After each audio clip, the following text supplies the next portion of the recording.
advocacy a couple of minutes ago. What in New Orleans?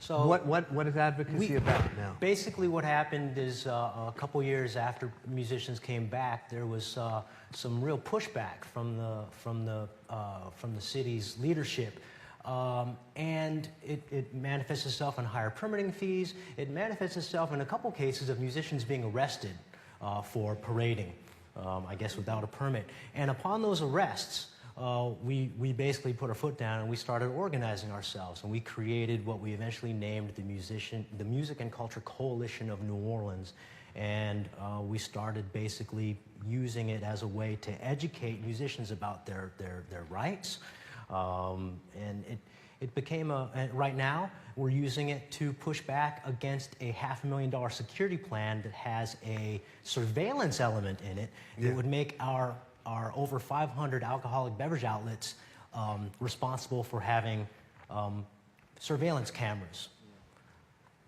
recording everything, uploading a feed via the cloud for up to 2 weeks. We would be the most heavily surveilled city in the United States with of alcoholic beverage outlets, even more than New York.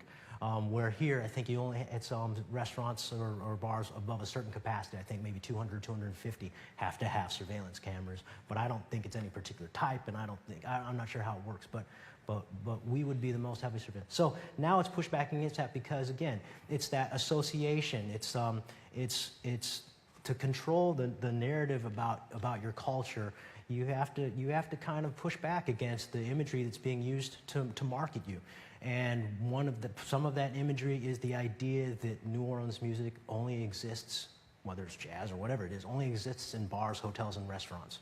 Did you fight against the noise ordinance? Or streets. Did you fight against the noise ordinance? And the noise ordinance was another big one that we fought against. Right. That was another one.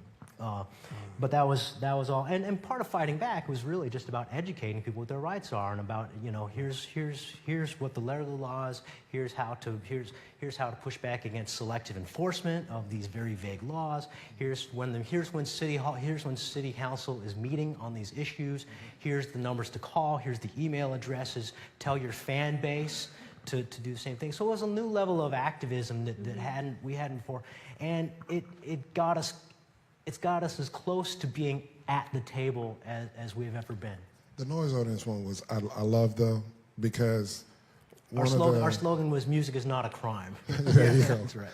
They tried to put in an ordinance where, you know, if it was above a certain decibel, you couldn't have it.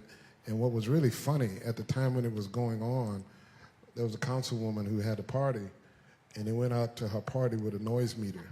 Yeah. And her party was above the legal limit, you know.